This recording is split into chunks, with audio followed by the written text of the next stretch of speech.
ты видел, мой друг, земли Казахстана, когда снег укрывает степь пушистым ковром, когда густые леса увенчаны серебристым инеем? Ты видел, мой друг, необъятную ширь Казахстана, когда гром сотрясает небеса, плещут молнии, словно золотые стрелы, ударяясь о землю, когда многоцветная радуга рассвечивает небо и раскрываются цветы?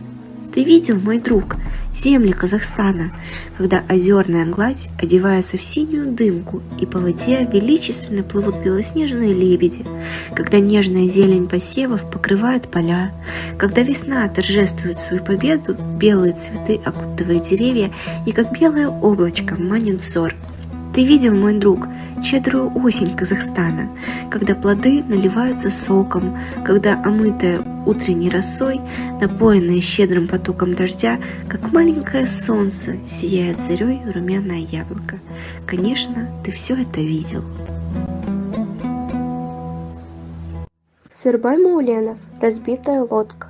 Он жил на том берегу реки, на этом жила она. Она наряжаться любила, была красива и стройна. Когда закатывался золотой шар солнца вдалеке, им лодка верным была слугой, катались на реке. «Люблю», — Жигит ей говорил, — «ты радость моя, мой свет». Она молчала всегда, она ему улыбалась в ответ. Прошли года, на берегу разбитая лодка лежит, и каждый встречный клянется в любви слегка постаревший Жигит.